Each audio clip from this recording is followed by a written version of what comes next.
All right, well, why don't we get going? Thank you very much, everybody, for joining us tonight. I think we're in for a treat. We've got two great speakers and a little ground to cover with some updates on Climate Reality Project, our strategic plan, and a few other things. I'm going to quickly review our agenda. Again, we have as our main speaker tonight, J. Drake Hamilton, and we have a short talk from Rick Michel, who's going to talk about Clean Cars Minnesota, details of the ZEV Credit banking proposal. We also are going to give you a little bit of a Central Minnesota Chapter Strategic Plan update, talk a little bit about committee assignments and looking for volunteers there, some updates on Climate Reality Project, and looking again for volunteers for short talks, and we'll talk about our next chapter meeting. So with that, I'm going to move right into our main agenda, and I'm going to turn it over to Aidan O'Donnell, our other co-chair, to introduce our main speaker, J. Drake Hamilton.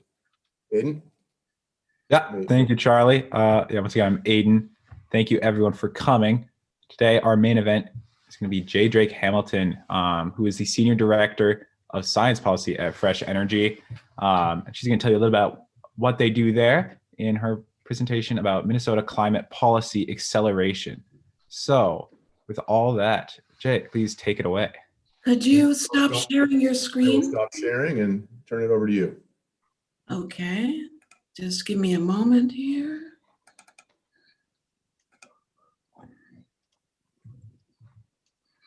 Hello, everyone. Do you hear me okay? Yes. All right, it's great to be here tonight. You can call me Jay during the Q&A. That's my nickname. And I'm with a nonprofit called Fresh Energy that is about to celebrate our 30th birthday. And we are speeding Minnesota's transition to a clean energy economy. And we're working to ensure Minnesotans enjoy good health, a vibrant economy, and thriving communities for generations to come. So first of all, I'm going to clue you in a little bit on what we're trying to do. So we look at the climate change problem as being a one of scale and the rate of change. And so we always say that the thing to keep your eyes sharply focused on is how much emissions we are cutting, and we should be cutting those very rapidly. All right. Now, use this map slide to clue you in on how the climate policies I'll be discussing tonight intersect between the global need, and I'll be talking in a few minutes about the Paris Agreement and what President Biden will be doing in that, and the role. You're looking at this national map. These are the subnational regions. For example, this map shows that the Midwestern region of our country accounts for the biggest emissions of greenhouse gases. So if you look at the ranking on the left here, the Midwest region ranks number 6 in the top 10 emitters. So that means that we cannot do our American part in the Paris Agreement without doing much more on policies in this region. So, I'll go to the next slide. So I'm going to focus tonight on 3 things. We must move Minnesota toward establishing carbon-free electricity in our state by 2040. We're going to also talk about national and state level climate and corporate policies. Are you hearing that? Could everyone else please turn themselves on mute until the Q&A? Okay. So I'll also be talking about other national and state level policies and corporate policies. And then thirdly, I'll talk about our very aggressive need to set tough, ambitious reductions by November 2021. All right. So first up, what Minnesota needs to do first and foremost is pass a 100% carbon-free electricity policy and this would happen by 2040. Bills have been introduced and are already being discussed in the House of Representatives. Here are the authors, and you'll note on the House of Representatives side, there are 35 co-authors. So there's very aggressive interest going forward. We also know that Minnesota is not meeting its economy-wide goals that were originally set way back in 2007 by the bipartisan Next Generation Energy Act. So we're failing there. So first, we must get out the carbon from the power sector. Fortunately, we are being led now by the leadership of at least 4 large utilities that have set 100% carbon as their goal and are advocating for it. And these include our biggest utility, Xcel Energy, which has been doing it now and has committed to doing it in every one of the 8 states in which they sell electricity. Every one of their customers will be buying 100% carbon-free electricity by 2050, and we're hoping to speed that up, as you see, to 2040. The second largest utility, Great River Energy, recently, just within the last year, has announced that they are going to close their biggest coal plant, really nearly in the center of North Dakota, but mostly to come to the suburbs of the Twin Cities. They are going to stop burning that coal by the end of 2022, which is lickety-split fast, lightning fast for the power sector. And recently they were joined by Minnesota Power. All right. So what we're finding is that in Minnesota, we've been noticing that around the country, nearly a dozen studies are reporting a game-changing finding. 90% carbon-free electricity is not only feasible by 2035, but it can be accomplished everywhere nationally while actually decreasing people's energy bills. So that is why it is the first thing we need to do. We need to decarbonize the power sector. All right. And we also need to do a bunch of other things in the state of Minnesota. Now, the examples I'll be giving for Minnesota apply for all the states in the country. But in transportation, we need to, in Minnesota, finally finalize the regulations for Clean Cars Minnesota, advocated for by Governor Walz. And that is going to provide a mandate not for anyone who is a customer in Minnesota, but the requirement will be for car manufacturers who, for example, are now manufacturing low emissions vehicles and zero emissions vehicles, but in many cases are not yet selling those in Minnesota. So the foremost thing we need to do is to make sure those EVs and low electric vehicles are here for people to get familiar with, to test drive them, and to see which kind might work really well for their families. In addition to that, we need to make our bus systems throughout Minnesota zero carbon. We've gotten a real shot in the arm from the Metropolitan Council, which runs our bus system in the Twin Cities, and they have already committed to replacing all of their diesel buses with electric buses no later than 2040.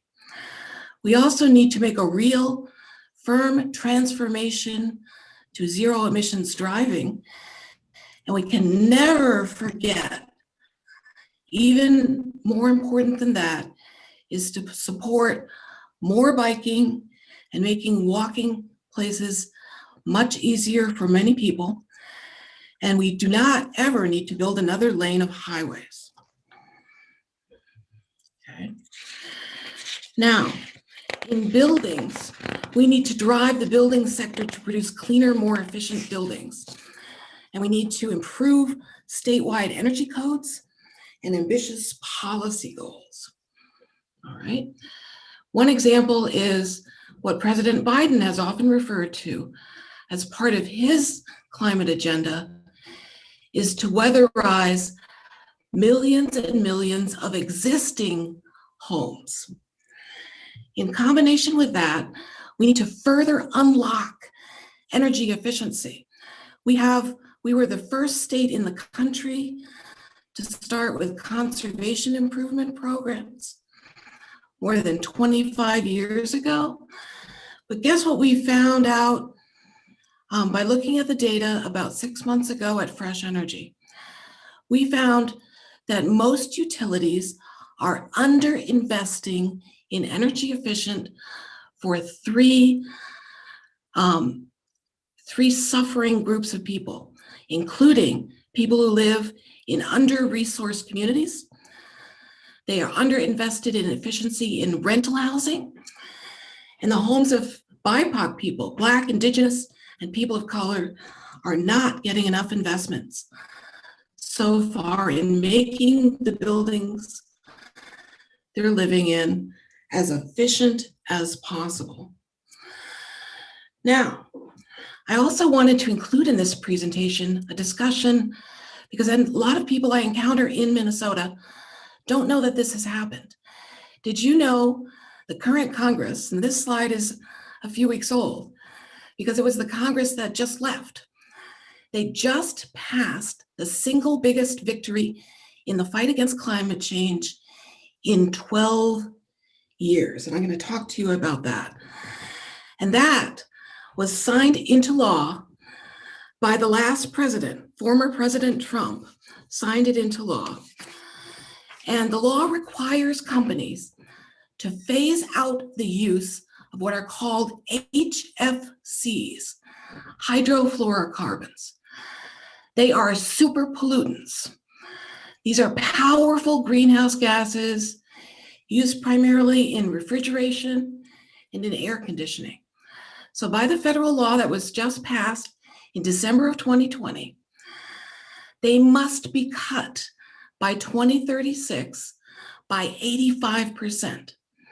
Here in Minnesota, phasing down these super pollutants called HFCs has been of great importance to Governor Walz's climate change subcabinet because they know they can't meet their goals for climate change as long as we are still using HFCs.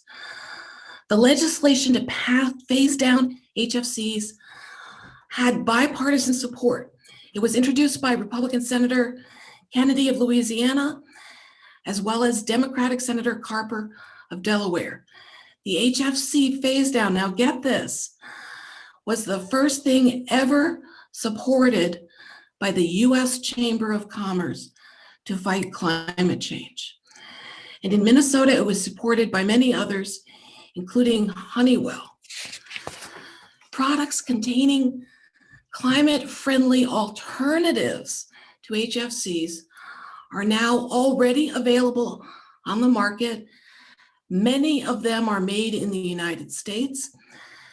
These much better alternatives are cheaper than the HFCs.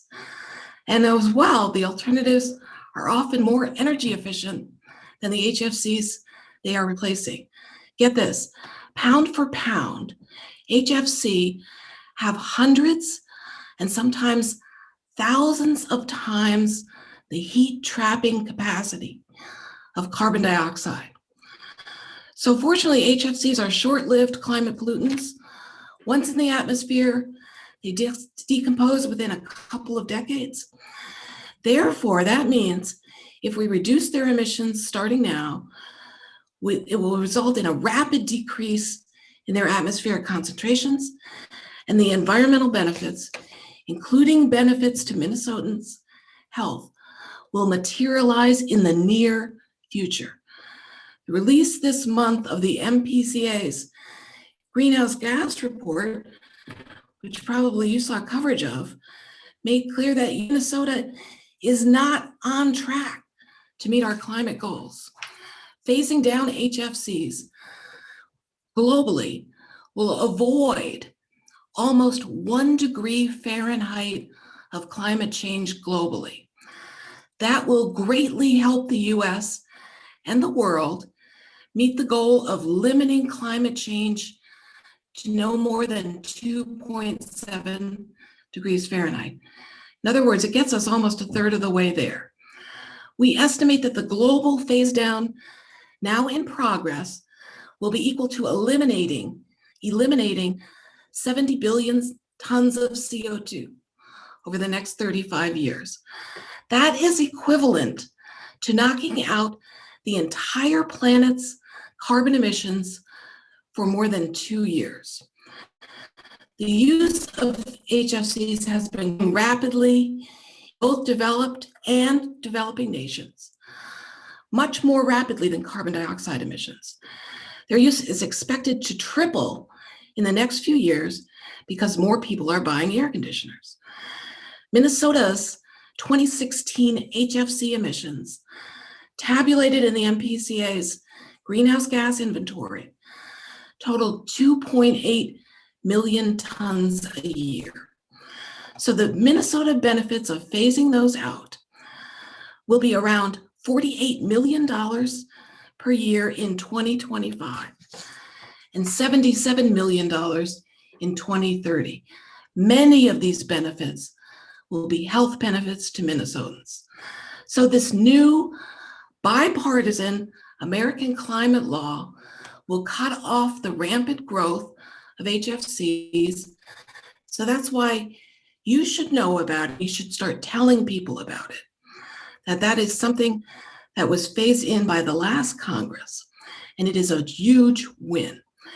And remember that the new generation of alternate chemicals and products also use less energy and produce less pollution.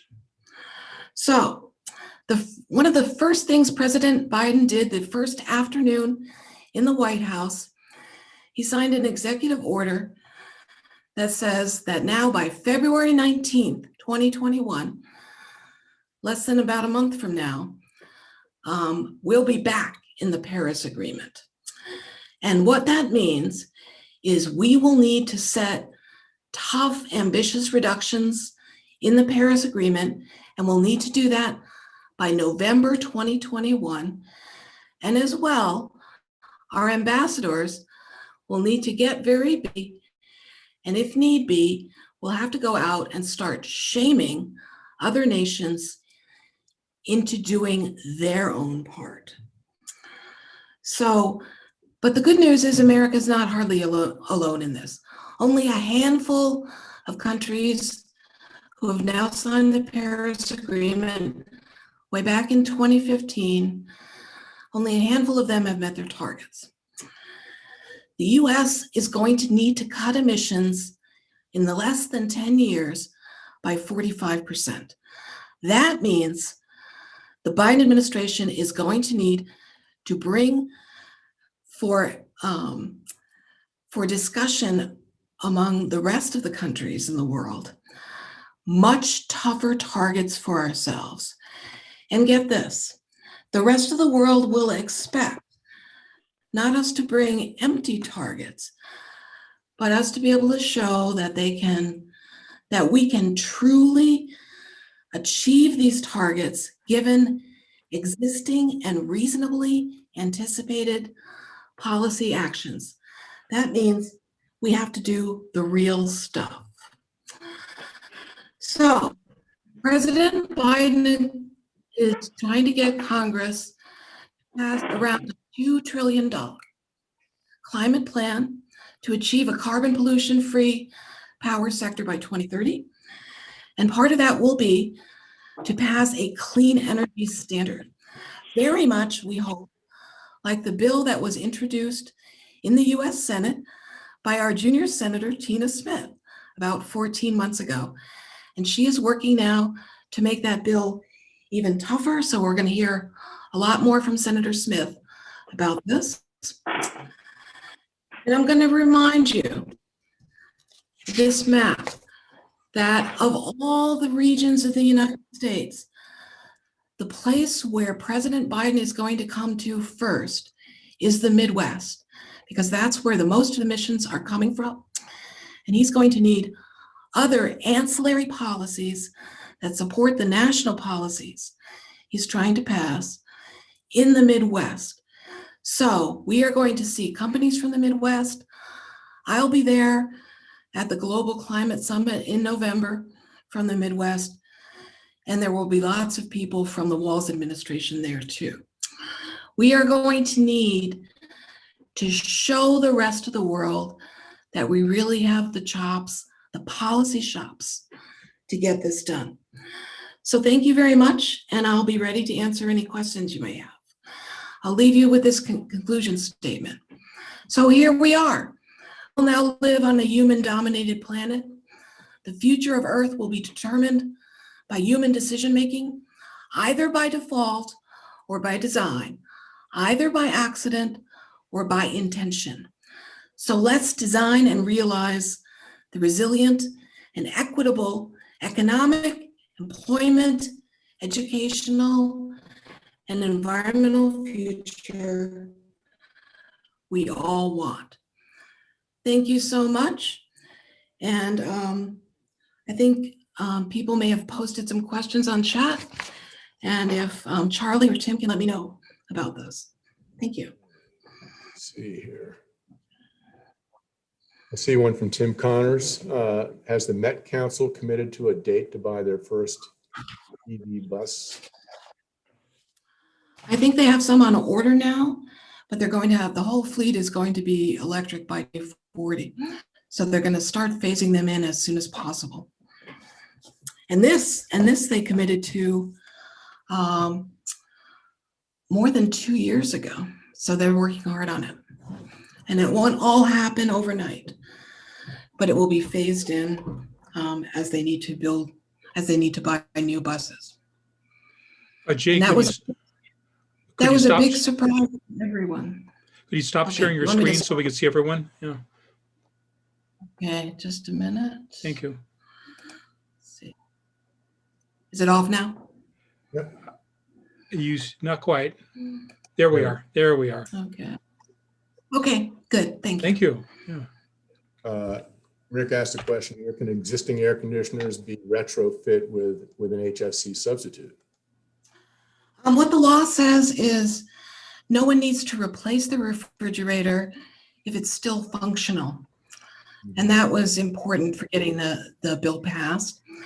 But what it means is, especially for refrigeration in grocery stores, that was a big concern for grocery store owners, that they didn't want to have to go in and replace perfectly functional equipment. But what they need to plan for is when that equipment wears out, they get new equipment without HFCs in it. I have one question. I'm going to just, because I'm speaking, I'm going to assert it. I just have I was listening to a New York Times podcast earlier this week, and everybody was very excited about our reentry into the Paris Climate Accord, and with John Kerry and Gina McCarthy involved. But one of the concerns is that everything's being done by executive order, and if we don't really pass legitimate laws and policy, it could all be undone again in a subsequent election. So I think that's really critical that we really adapt, which I think with the Climate Reality Project is going to be pushing on. It's really pushing for a legislative agenda beyond these executive orders. Yes, and that is exactly what President Biden intends. And the majority of senators and representatives in Congress, they all know that this has to be happening. And what President Biden is working on right now with all of his new administration is trying to win over some of the Republicans in both bodies, because it needs to be a bipartisan, not just one bill that he needs to pass, but many bills. Because he has especially pointed to the fact that in order to make these policies irreversible, and the rest of the world realizes that things that are just passed by executive order can be reversed by the next president. They're well aware of that, as are everyone in the Biden administration. And so that is what they're heading toward.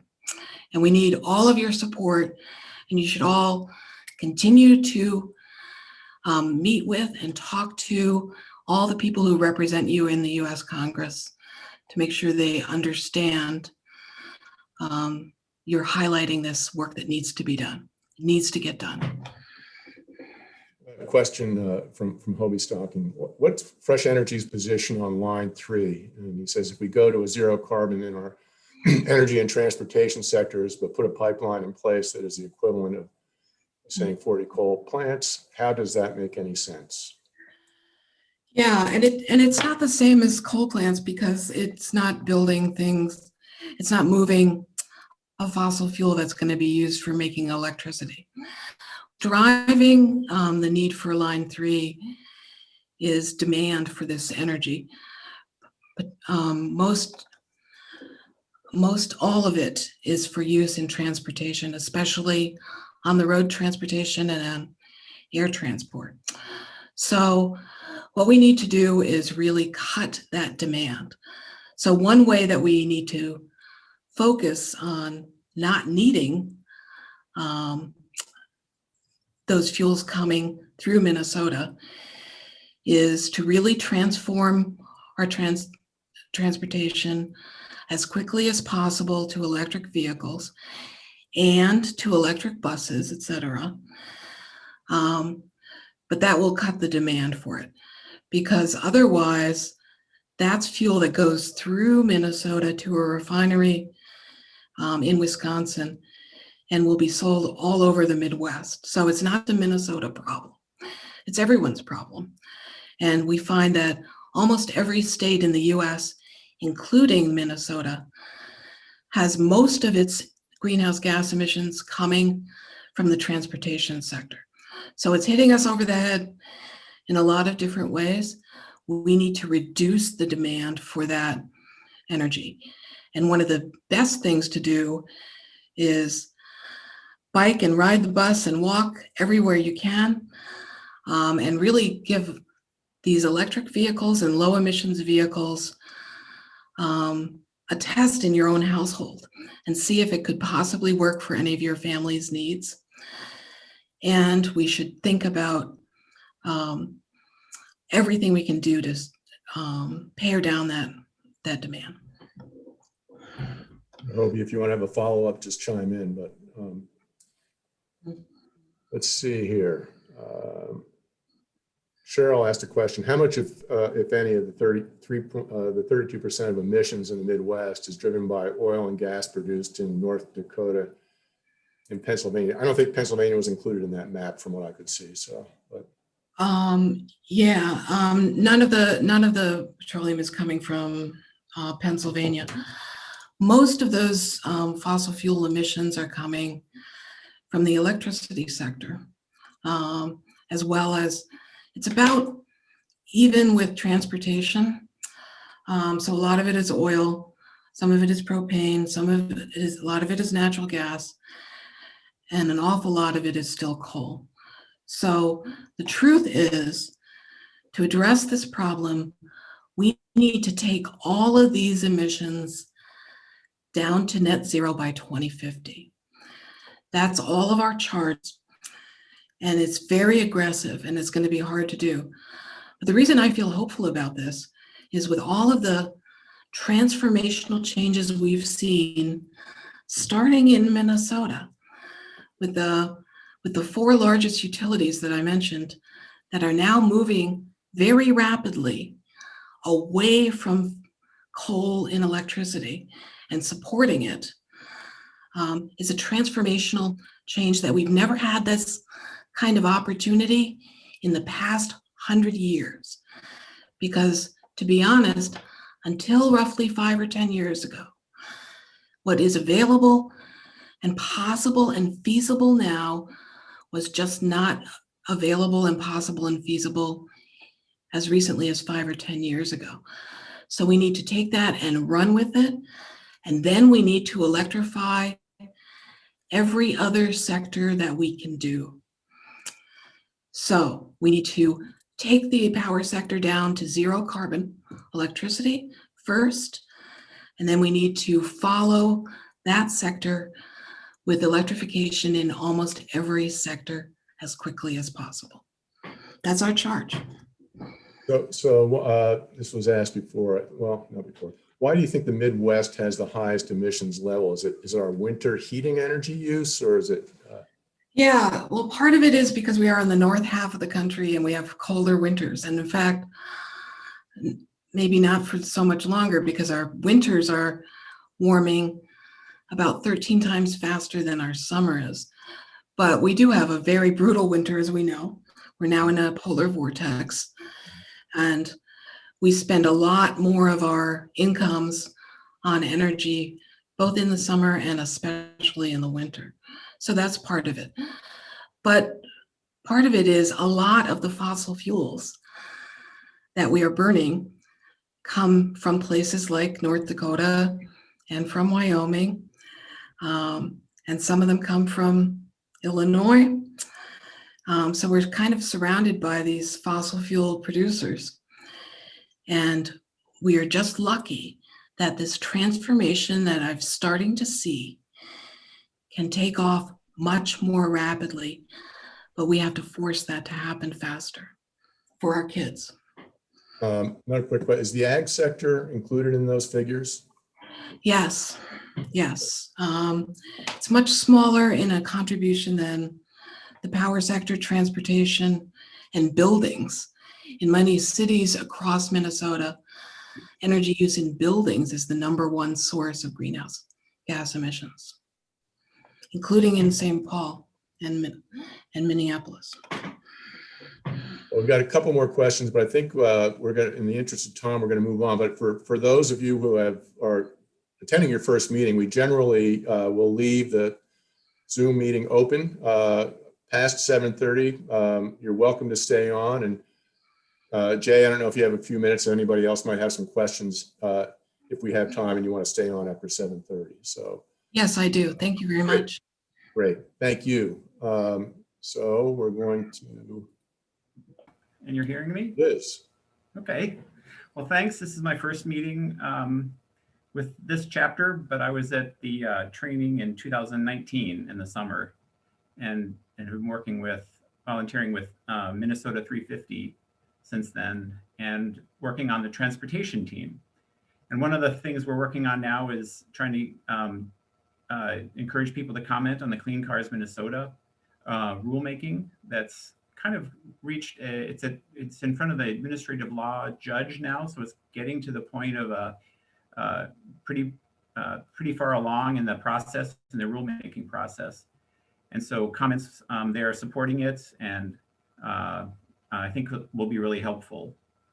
So what I wanted to talk about today just was to give you it's a little bit of a detail about the Clean Cars Minnesota rules, but to focus on the zero emission vehicle ZEV targets and how they're planning to, or how they propose to ease the transition on the manufacturers by giving them opportunities to earn early action credits, and also to just give them free credits basically on the first year to give them some buffer as they make the transition. So I just was going to go through some details of that because I thought they were kind of interesting. So you might probably know, you've heard about some of the details of the Clean Cars Minnesota rules, but they're both low emission vehicle standards, which have targets for reducing normal emissions in internal combustion cars, but also these zero emission vehicle targets. And they apply to new cars. So and the burden is on the manufacturer to reach the targets. So it's up to them to get cars here and that appeal to our consumers, and advertise them and get the training done so that they meet the targets, the mandate targets.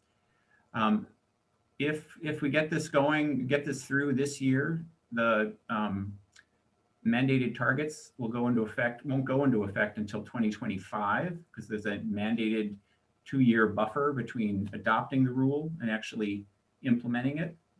And so they'll have a couple of years to tune their strategy. And so I was going to explain some of the details there. By the way, I try to list some of the resources I use, but most of this is coming out of the Minnesota Pollution Control Agency's SONAR, which is the Statement of Need and Reasonableness. They've done a really good job, and it's pretty well organized. So first off, the ZEV credit is what credit numbers or credit mandate is what is really being implemented. And a ZEV credit isn't equal to a ZEV, isn't equal to a car.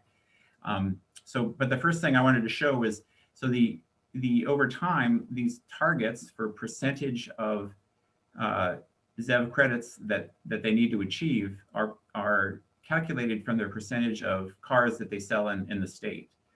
And so based on the number of cars they sell in the state, they create a ZEV target, and then a ZEV credit target, and then that can be converted into number of cars going forward.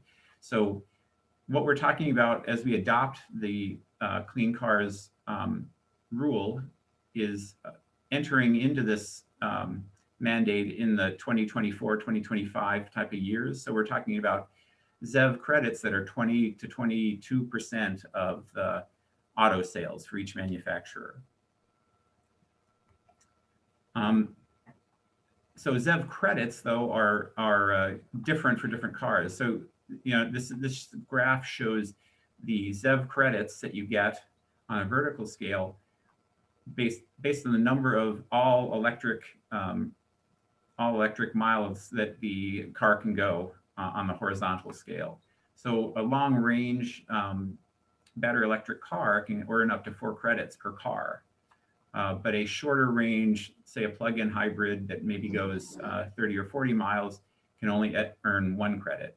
So this is where the manufacturers and the dealers can work together to try to figure out how they're going to meet the mandate. They can decide to sell lots. I looked at the.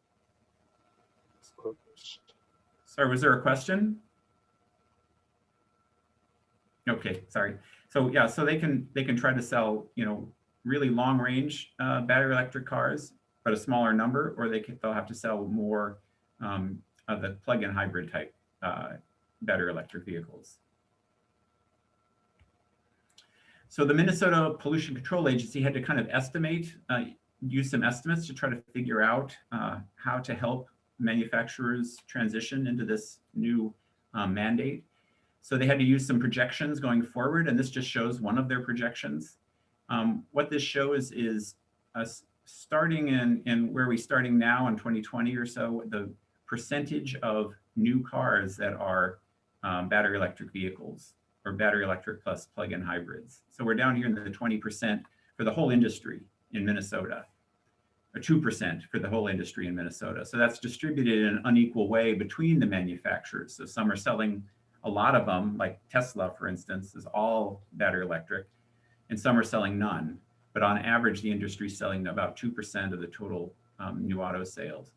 And one of the, what the MPCA had to do is to try to project how would that change without any change, without adopting the Clean Cars Minnesota, how would that change going forward? One projection that they've relied on is just a linear projection. So what they're saying is if we do nothing, that number will go up slowly and maybe reach 4% in 2025 or 2026. And at the same time, using their assumptions about how the manufacturers will meet the mandate, we've got this yellow line up here, which is the number of cars, percentage of cars that would be sold that are battery electric if we adopt the mandate. Oh, Rick, just a heads up, we got about a minute left. Okay. So I guess the point is that if the point is that with these projections, the percentage of cars that would be battery electric could roughly double. Credit for sales between now and 2025 when the mandate goes in place. And so that will help them load up their ZEV credit bank so that they can ease the transition. But in addition to that, the MPCA has planned to give them a full year's worth of estimated worth of credits on the first year, again, to try to sort of ease the transition for them. And that's a place where we could make comments about that decision, because that 1 year's worth of credits is going to make it easier for the manufacturers to meet it, so that but can also let them drag their feet a little bit and not, immediately meet even the mandate that's in place there. So I've made, a few more details here. The MPCA did look at a couple different options for those credits, but the one that they chose right now is this middle one that I circled. So they're estimating that for 1 year of compliance, the industry needs 50,000 credits.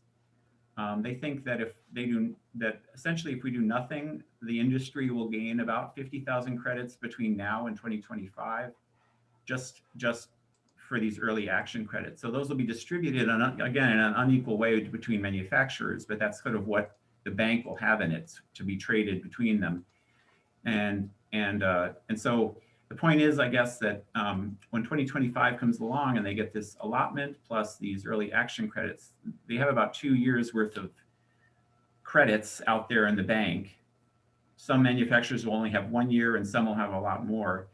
But by reducing or in your comments, suggesting that we say use half a year of early allotment credits, or maybe none, it'll help actually help incentivize and push the manufacturers to get started now, start building up those credits so that they have the credits they need to stay flexible in 2025 when the mandate actually hits. Hey, Rick, we're going to be running out of time here, but yep. I'll include this, I'll forward this if anyone wants to read it, but there's a couple more links here, both to the Fresh Energy website for generating comments here, and the consolidating comments in the Minnesota 350 website. We're also doing the same thing. Also, you can do it directly at the MPCA, and then a link to the Sonar, which just has all the details. It's a long read, but it has a lot of the details of how the MPCA estimated these the impact of adopting the rule.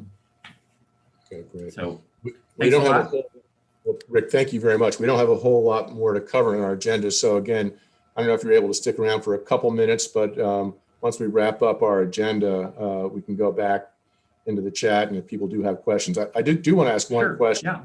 Assuming this does pass, I mean, other states have already passed it. They're equivalent of this. Yes. And it's just from a practical consumer standpoint, the availability of electric cars in Minnesota is very poor.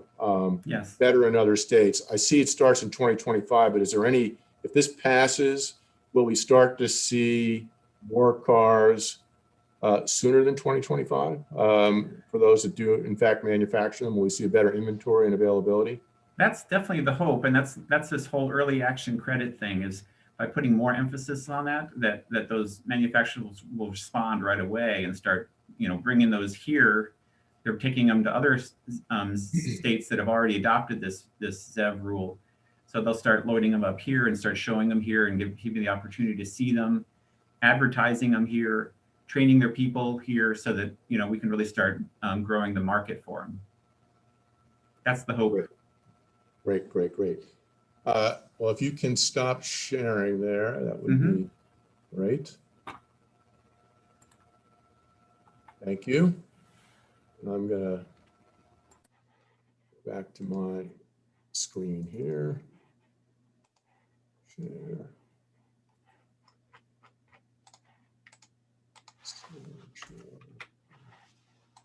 Okay.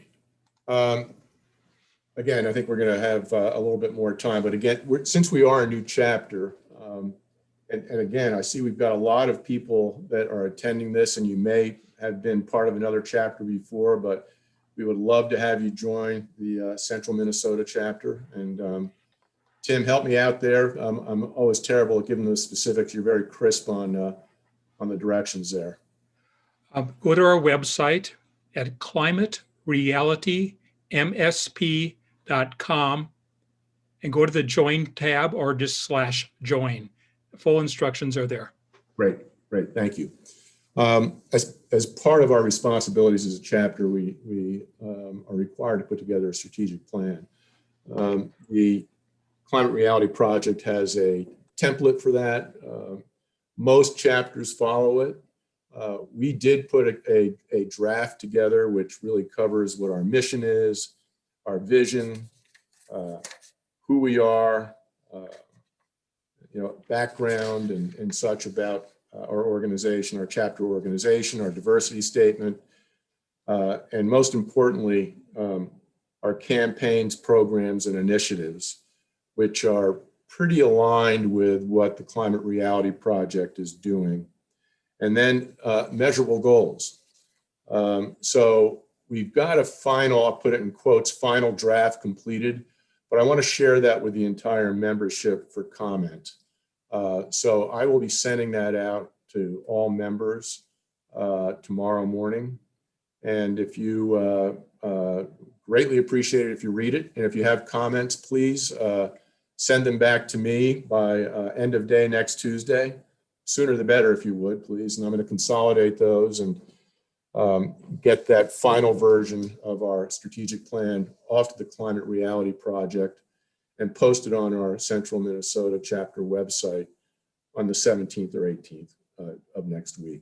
But it really is the framework for how our chapter is going to be structured and what are our key initiatives going forward.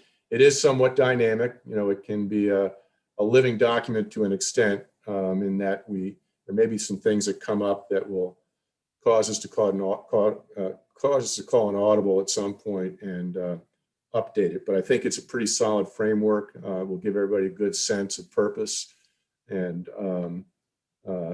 clearly some of the initiatives that we're going to be working on. So that's an update on that strategic plan. Next, and I'm going to send out a separate email on this. In organizing this chapter, there's a number of roles, and we're going to need volunteers for this.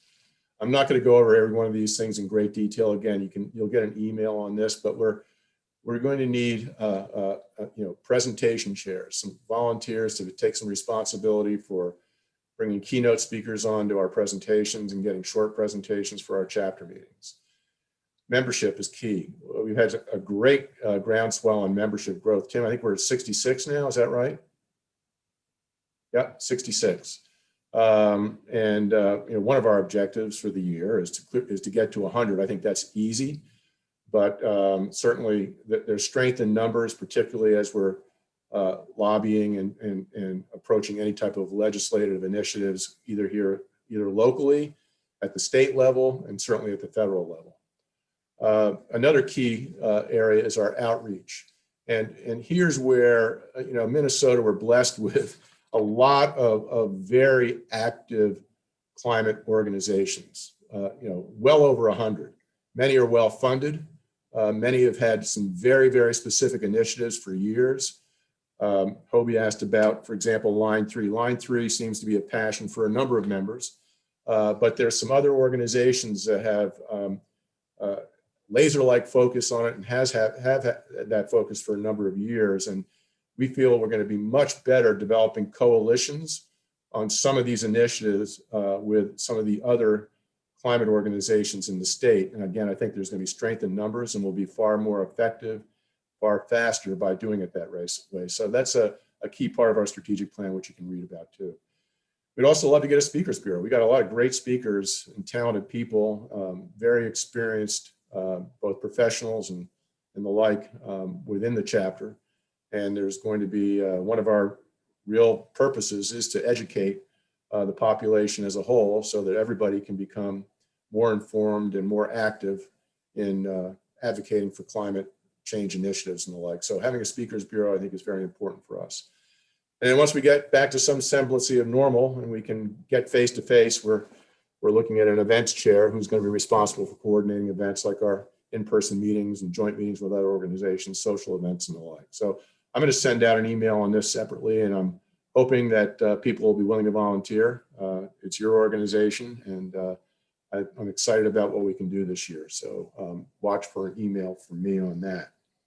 A couple of quick updates. There's, everybody's probably well aware of this, but relatively new climate reality project updates. They have announced the virtual trainings for the year. They're taking a slightly different approach in that the very first training will be, again, virtual, but it's going to focus on the US versus a global training initiative. They're going to follow on with the Latin America. They're going to follow on with, I believe it's an EMEA version. And I think they will have a global event later in the year. But this first one is going to be very focused on the US, very focused on policy and initiatives and actions that we can take. It's going to start on Earth Day this year, April 22nd, and run through Sunday, May 2nd. I left the date off there. Registration for this closes on March 17th, but those of you who've been involved before knows that it's going to be in high demand. So if you're referring anybody there, please make sure you urge them to register quickly. And by the way, it is posted on our website. You can go to the Climate Reality Project website and get on there, but you can go to our website as well. It's under the events area. Tim's posted that, so you can register for the virtual training on April 22nd through our website. And again, existing climate reality leaders may also take this training if they so choose, but we also have a link in there for mentoring. So any climate reality leader, and they encourage this, can sign up to be a mentor at this training. My mentor is on this call. There's a lot of you who have served as mentors before. And it's I know, a very rewarding experience for those that do it. So again, that's on our website, and just mark that date because it's going to be the one opportunity for a US focused climate reality training. And then one of the first big broad-based chapter training series that they're going to do this year is about federal lobbying training. It starts tomorrow. It's going to be recorded, so it will be available for review after the fact. But again, registration, if you're inclined to do it, is on our website, again, under events. And it starts tomorrow at 7 p.m. And it's a two-part series. Second part is next Thursday at 7 p.m. Charlie, that's 7 p.m. Eastern. It's 6 o'clock Central. Gotcha. Okay. Yeah, thanks for clarifying that, Tim. So, but again, you'll find that on our Central Minnesota chapter website as well.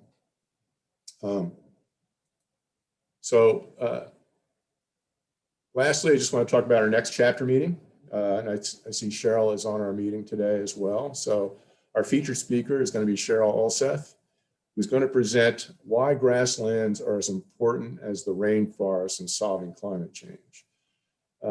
We're also looking for volunteers for short talks. We have an opening for the March 10th meeting. So again, like Rick did, and again, thank you, Rick, and Jay, thank you especially. But we always are looking for volunteers. Great opportunity for us to get to know you, for you to speak on a topic you're passionate about. And it can be very brief, or, we've had them as 4 minutes, and we've had them as long as 8 minutes, like Rick's, and that's all fine. So again, if you have an interest in doing that, you can send an email to info@climaterealitymsp.com. And I don't want to spam everybody, but I'll follow up with another email about that if we're not getting some overt volunteers around that. So with that said, that wraps up the agenda for our meeting today. We're right about at the end of the hour. I'm going to stop sharing and go back to the full chat here. And if people are free to stick around if you have any additional questions for Jay or for Rick, let it fly, or for me. Say, Charlie, was the speaker found for Bethany's event? I know she's looking for a speaker. Have not nailed that down. It might be me. So. Oh.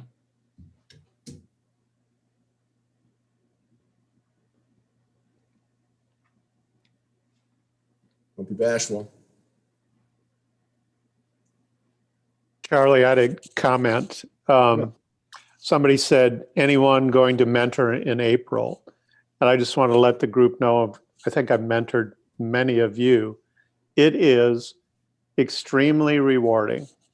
You learn something, you get more back than you give, and you make connections for, you're going to keep for years. So even though you might have only gone through training and don't know, what you, would do as a mentor and that sort of thing, I'd encourage, if you've got any interest at all, to go ahead and pursue that. So it's a lot of fun, and you get a lot of support. So. And while it extends over about 9-10 days, it's only like 2 hours a day, mainly in the evening. So. Right. Any other questions for our speakers or comments from anybody? I had a question for Jay. When you were talking about the HFCs, I might have missed it when I was doing something else, but how were other countries reducing theirs, or is that taken care of? Yeah, and I didn't get a chance to talk about that. That was all worked out. Something called the Kigali Agreement was passed by the UN in 2015, just before the Paris Conference of the Parties. And it was all worked out by, these names will sound familiar to you now, former Secretary of State John Kerry was in Rwanda taking care of that, and he was assisted by the EPA's Gina McCarthy. And now both of them either work in the Biden White House or are the international envoy to the rest of the world to prove to the rest of the world that the US is definitely back in on Paris and is going to come forward perhaps as soon as April 22 with its plans for getting policies passed that cannot be reversed. Thank you. Then a question for Rick. How important is it that we make comments on the Minnesota Clean Cars rule? In other words, is there opposition to it? Good question. I think the administrative law judge and the MPCA are going forward. I think there is some opposition from Auto Manufacturers Association and some other fringe groups.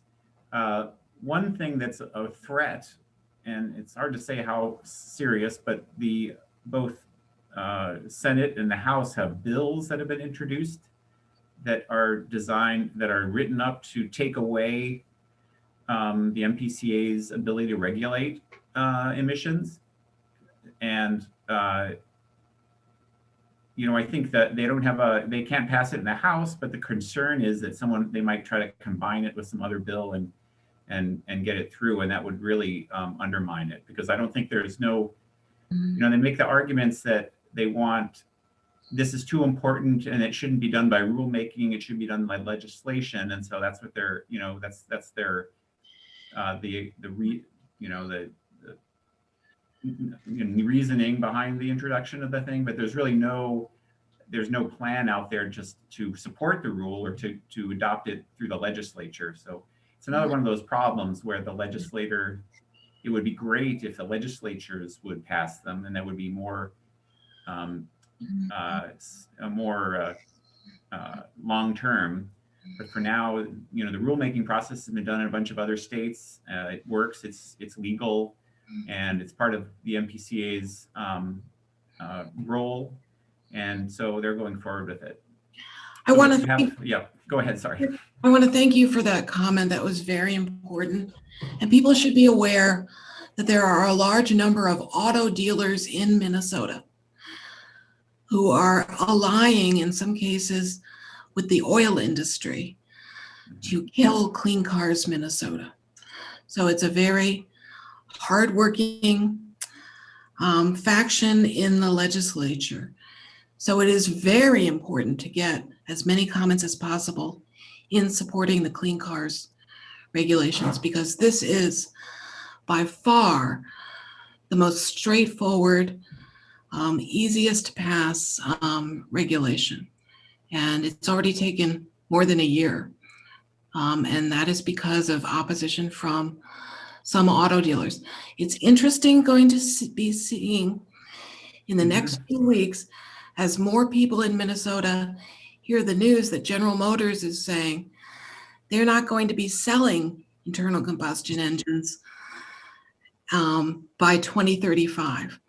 So consumers across Minnesota are starting to get what consumers in other countries have started to get over the past couple of years too, when they've seen entire sections of the auto industry, they're putting all of their bets on low emissions and zero emissions vehicles.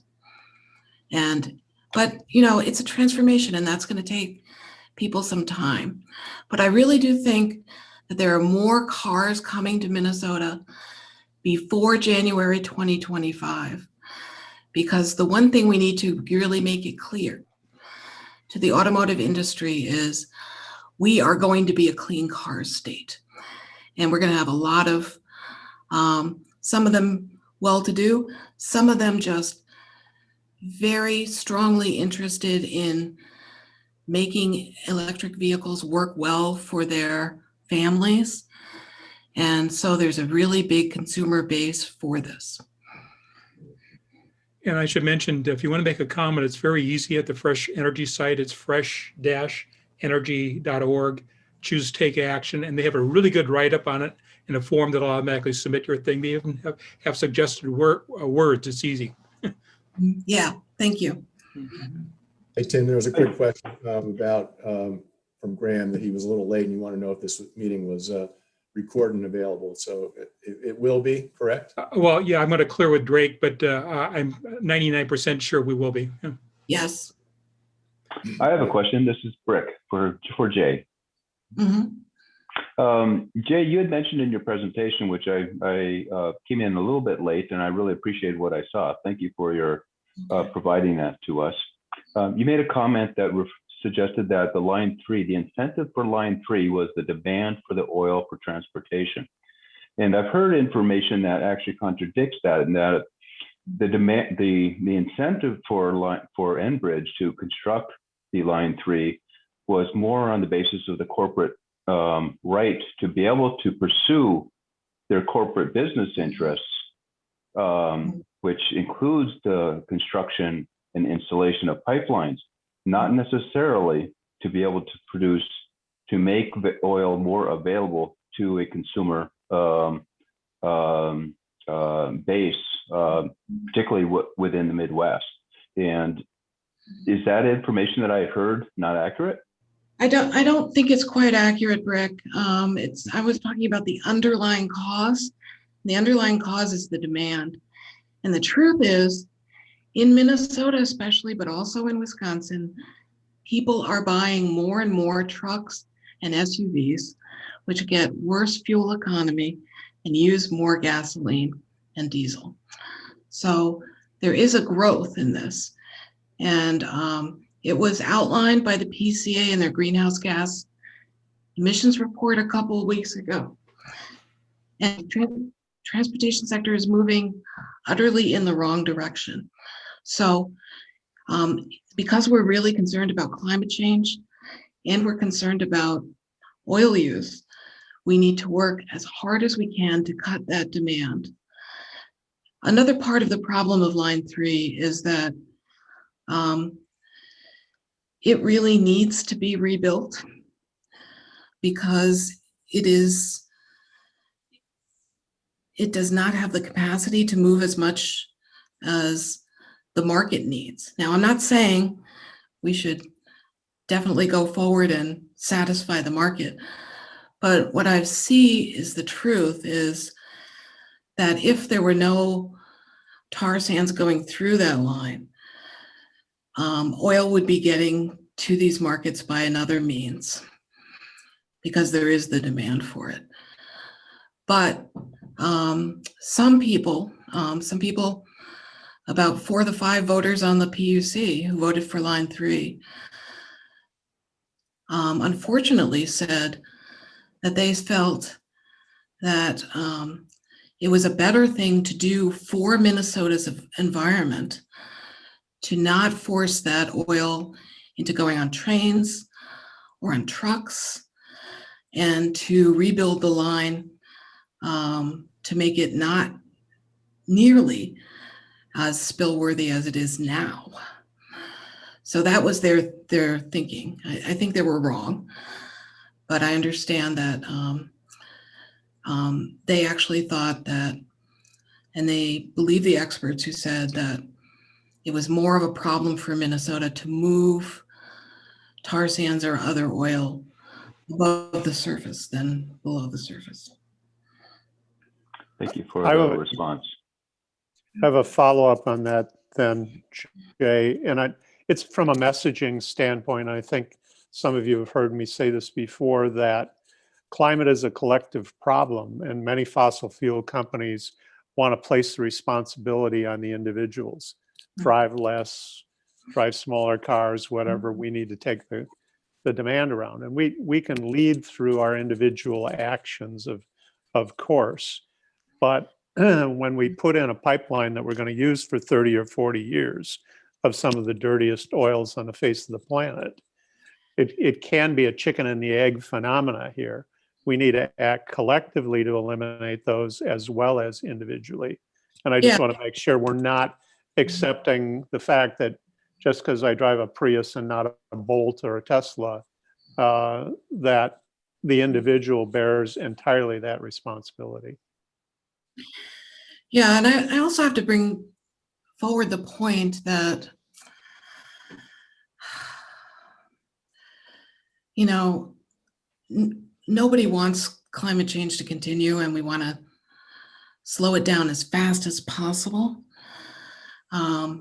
But we have a counter stream of information coming to us in Minnesota and surrounding states that more of the vehicles being purchased in Minnesota and surrounding states are SUVs and our trucks, and get worse fuel economy. And unless people are making that decision because they're not being hoodwinked into doing so by the car industry, maybe that's so. But you know, there's a fine line between individual choice and what the fossil fuel industry would do. I think it's best if we all do much better in what we buy, and also in making it clear that in Minnesota, we have to stop using fossil fuels. And I think what we'll start to see, if Clean Cars Minnesota moves forward even faster than people think it will, that we are going to see a transformation, hopefully, much sooner than the PCA is reporting, because we need to get off this fossil fuels much sooner than 30 years from now. Definitely. To be getting back to the point of the that you made relating to the SUVs and the vehicles, the trucks that use a lot more fossil fuels. I think to be fair, we also need to consider that during the Obama era, incentives to the automotive manufacturers was to actually improve the fuel mileage on all passenger vehicles, including SUVs. And of course, I think we have a long ways we can still go to simultaneously improve the fuel mileage in these multi-utility vehicles, as well as the strictly passenger vehicles only, while at the same time trying to reduce the proportion of fossil fuel-based vehicles on the highway, passenger vehicles particularly. And also a lot of vehicle manufacturers are making a credible run at bringing electric versions of pickup trucks and all sizes of SUVs too. So yeah, as a climate advocate who gets engaged in impromptu conversations with various individuals, how do we speak to, what would you recommend talking points to an individual that relies upon the need to pull trailers, whether it's to pull a fishing house or a trailer to haul firewood or a trailer for their lawn care company? What type of vehicles are going to be available in the near future for them to be able to still pull that type of equipment? Yeah, Fresh Energy does a whole series of EV discussions, which are part webinar and part Q&A for people who are interested in becoming a customer of an electric vehicle, but just have too many questions right now. Yeah. And if you go to our website, the guy who runs most of those for us is Jukka Kukkonen, who is an automotive engineer. He used to work for Ford, and is a great and is a wonderful speaker on electric vehicles. And he's a great point of answers for a lot of people. So, and we've done a lot of these webinars in the past, and we have recorded many of them, and they're available on our website too. Thank you. And you probably, I didn't mention that, but you probably know this, but the Clean Cars Minnesota it has two parts. One of them is the low emission vehicles. And so it's a whole, it readopts basically the incentives and the incentives for improving the fuel mileage, the efficiency of internal combustion cars across all classes. And so that, it re-engages with that kind of technology improvement that can have a big impact when 90% of the cars are still going to be internal combustion cars using fossil fuels. So efficiency helps. It's a win-win because it actually not only does it reduce the greenhouse gas emissions, but it saves it in the end. It saves the consumers money because they're paying less per mile for gas, and that pays off over time, and it's really a win-win. Yeah, I know we have a lot of members at Fresh Energy who love telling their kids, hey, one of our cars has been an electric vehicle for 2 years, and that car, we never had to stop at a gas station once in 2 years. They feel really proud of that, and they should feel proud of themselves.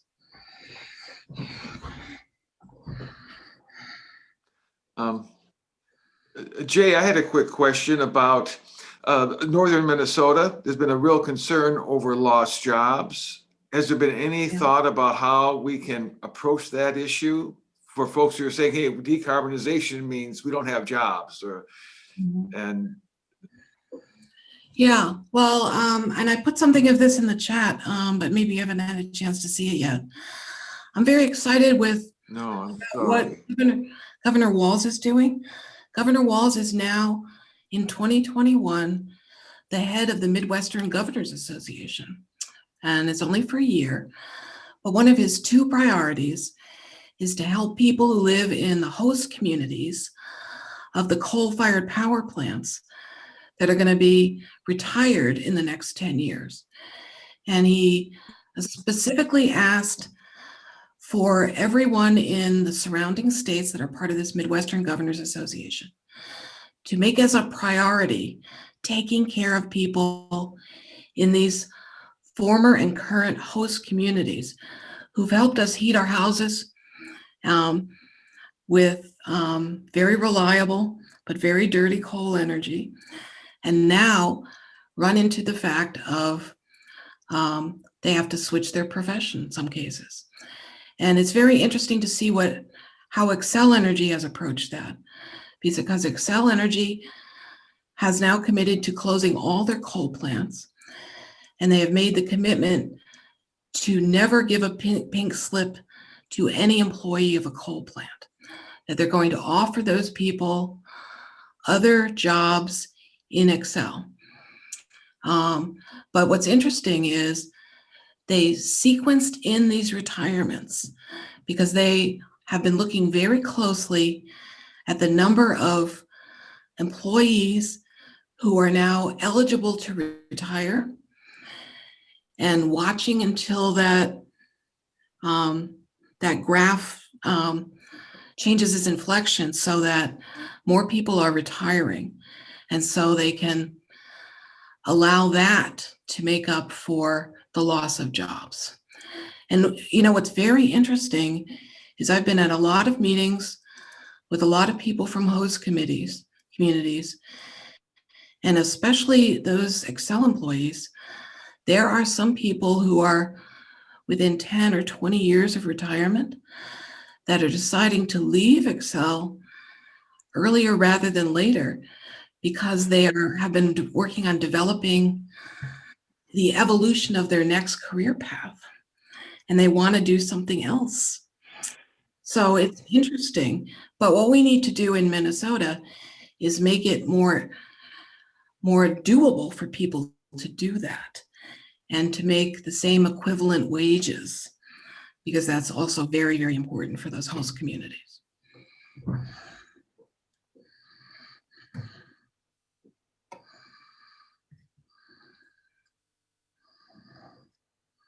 Well, quick follow-up. The other issue was the tax base, that many of these communities rely on their, funding their schools, et cetera, libraries, with the taxes that come from coal burning fire plants. And that was, and I don't know if is that part of what Governor Walz is doing? Yes, he's also looking at that. And he actually convened a group of these host communities through multiple states in his Midwestern Governors Association about 2 weeks ago. And he was specifically asking people who worked for utilities and people who worked for the cities who have been trying to deal with replace that tax base. And some people had some really thoughtful answers. And it was great to see people start sharing information, especially since the last coal plant in Minnesota to retire is located in North Minnesota. It's in Cohasset, just 3 miles west of Grand Rapids. And that employs something, I think, just short of 200 employees and is a big part of the tax base. And so we are weighing in, and many others are, asking that as Minnesota Power has said that they want to expand both wind energy and especially solar energy, that these could also be good places to site more large solar installations, for example, and make those available to more of the current coal workers too. Because not everyone wants to move across country to get a job. Most people want to stay in the community they're raising their families in. Amen.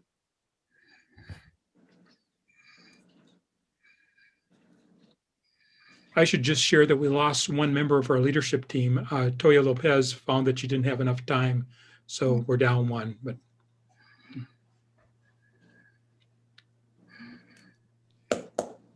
Well, if there's nothing else, Jay, thank you, and Rick, thank you very much. I think it was a really, really rewarding evening. I appreciate your Thank you. Thank you, everybody, for attending tonight. Very well done.